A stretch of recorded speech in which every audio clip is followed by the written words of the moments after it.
Let me just say this right up front. I know this is going to be a hot take for some people, and I know some of you are already going to be typing in the comments, Tony, No Mercy's better. Here Comes the Pain clears. You're blinded by nostalgia. You know what? Maybe you're right.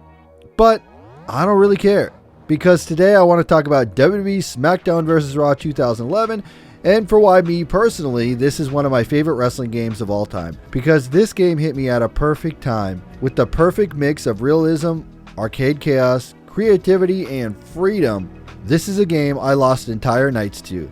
This is a game where I said, okay, just one more match, and suddenly the sun was coming up. This is the game where WWE games finally started feeling like a sandbox. And yeah, this is also a game where things started to change forever. So let's rewind. Let's talk about why SmackDown vs. Raw 2011 mattered to me and why it still holds up, and why I will defend this game forever. SmackDown vs. Raw 2011 came out at a really interesting time. The so-called golden era of wrestling games were already behind us. No Mercy already cemented its legacy. Here Comes the Pain already happened. Shut Your Mouth existed, and those games were legends. But SVR 2011 wasn't trying to be those games, it was trying to move forward. This was the era where WWE games started asking a different question.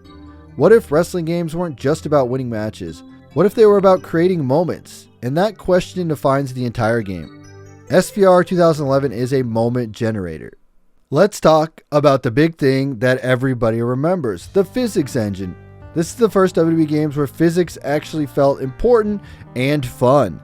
Tables didn't just break because the game said so, ladders didn't magically snap into place. You could stack tables, lean ladders, prop chairs, and create absolute chaos whenever you wanted.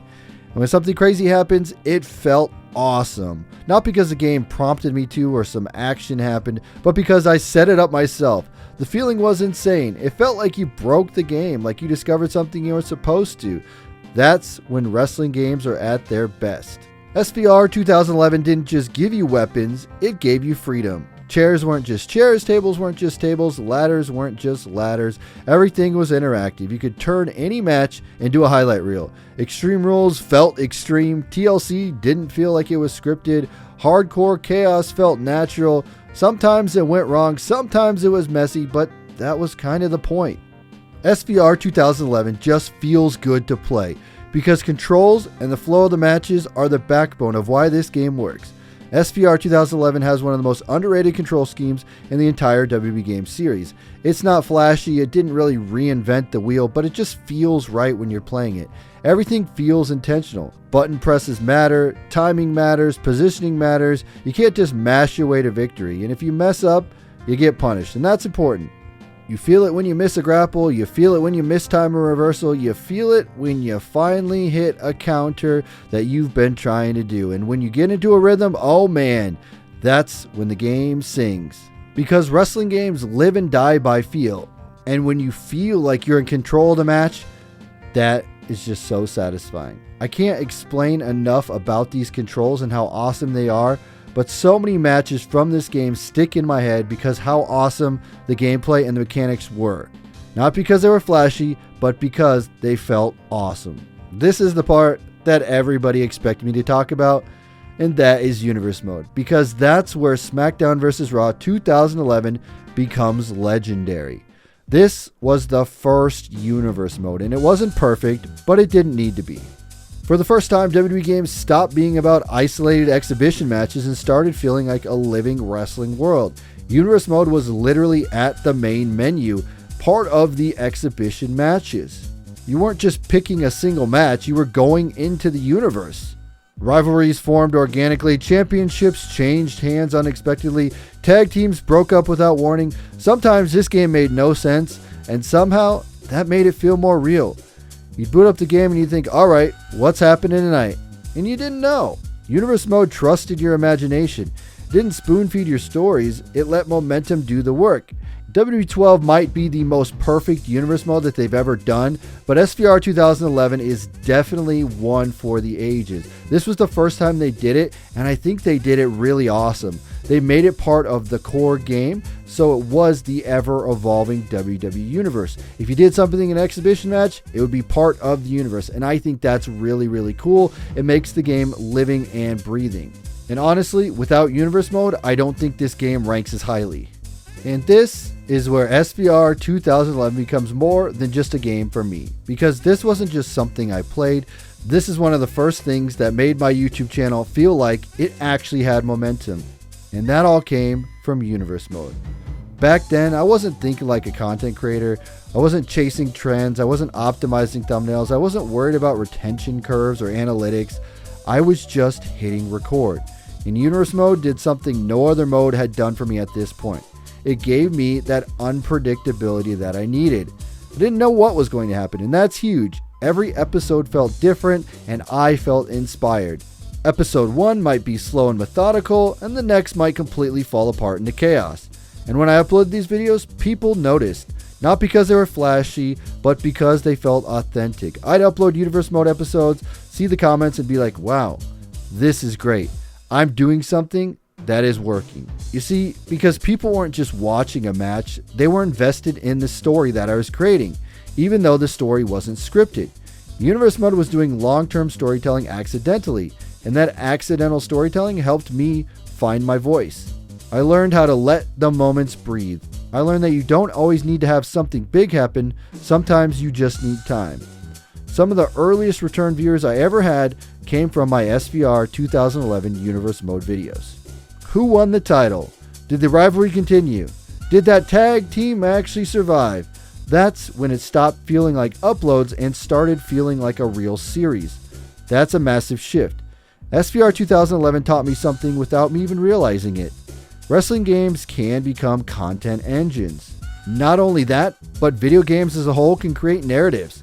They can create investment. They can create a community. And once I understood that, everything changed. I stopped chasing those moments and I started letting the moments happen. And that's the mindset that still carries through everything I do today.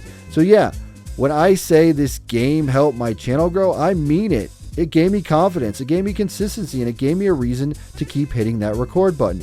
Without SVR 2011, I don't think that I'd still be doing YouTube to this day. Now let's move on to the creation suite, because SmackDown vs. Raw 2011 deserves note for all the creation tools they gave. Create a Superstar was there, and year after year it just kept getting better. Another great feature that has been long gone and lost is Create a Finisher, and that was in this game, improving on last year's and letting you do turnbuckle moves this time. This is a great feature that I miss over and over and over every year, but creating some of the craziest moves, making them super fast, doing the most unrealistic things that you could possibly do was always awesome, and we loved it, and I wish it would come back, but unfortunately Create a Finisher isn't around today, but SVR 2011, it had it. Speaking of creation, we also had Create Signs, where you could create signs with a paint tool, and then you could see them in the crowd if you assign them to certain superstars. And let's not forget about Story Designer, one of the best modes in any WWE game, where you could create your own story, use cutscenes backstage, and make some of the craziest, most hilarious things that you could possibly see. Another cool thing about it was there was community creation, so you could go and download other people's stories and play them out on your console. I think this mode, highly underrated, should come back in the WWE games today. Another thing that was just a quality of life improvement was Match Creator, which was new this year. You could basically create your own match type, add some win stipulations, and then that match would be saved, so you could load it up anytime you wanted to play that match type. The roster for SVR 2011 was big, but it's not the biggest. There was about 70 superstars, including SmackDown, Raw, Legends, Divas, and DLC. On the Raw side of things, you had people like Batista, Chris Jericho, Evan Bourne, John Cena, Randy Orton, R-Truth, Sheamus, and even Zack Ryder. SmackDown had the likes of The Big Show, CM Punk, Cody Rhodes, Dolph Ziggler, Drew McIntyre, Jack Swagger, Matt Hardy, Rey Mysterio, and The Undertaker. There's only about 13 divas in this game, but there are some legends in this game. You have Alicia Fox, Beth Phoenix, the Bella Twins, Eve, Gail Kim, Kelly Kelly, Layla, Maurice, Melina, Michelle McCool, Mickie James, and Natalya. So there definitely is a wide range of different women to play with. The Legends roster isn't as massive as it is today, but we do have some great names here. Bret Hart, British Bulldog, Jake the Snake Roberts, Jimmy Snuka, Lex Luger, Mr. McMahon, Paul Bearer, who is just a manager, Ricky Steamboat, Rob Van Dam, Shawn Michaels, Stone Cold Steve Austin, Terry Funk, The Rock, and the American Badass, The Undertaker. And let's not forget about the Druid, who was a fun addition from Road to WrestleMania. Speaking of Road to WrestleMania, let's talk about it, because this is one of the modes that really showcased what SVR 2011 was trying to do beyond Universe mode. This mode wasn't just playing matches in order. In SVR 2011, it got reworked from the past games, and they had major changes that made it feel more immersive and interactive than previous story modes did. In earlier games, it was basically cutscene, then match, then cutscene, then match. But in SVR 2011, you could walk around backstage, go to different areas, talk to other wrestlers, start or unlock challenges based on choices you made, and determine your path to WrestleMania in ways that you hadn't done before. It made the mode feel like a mini WWE world you were living inside, not just a series of preset matches with cutscenes to follow. And it wasn't small either. You had several distinct storylines you could play through, each with its own vibe and challenge.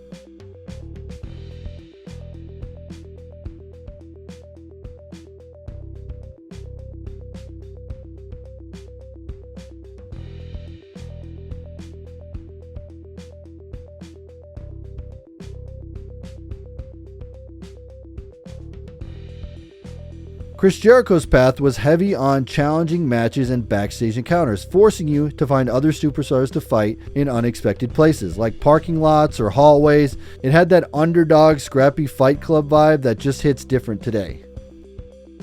Christian's Road to WrestleMania had you interacting with people like Regal, Kane, and CM Punk backstage and battling it out in Inferno matches and other situations you didn't normally see in exhibition matches. And of course, we can't forget about the best one, versus The Undertaker. This one is basically a side campaign where you, as one of superstars that you could choose like Kofi, John Morrison, R-Truth, or even a created superstar, were trying to end The Undertaker's streak at WrestleMania. And the whole atmosphere was just creepy, intense, and different. The way these paths work was kind of like a choose-your-own-adventure experience. You'd run into people backstage, you talk to them, you unlock battle opportunities, and even trigger hidden challenges depending on where you went and what you did. Some weeks could completely change what happened the next if you talked to someone, found someone in a locker room, or fought them on the map. And that's what makes this mode fascinating.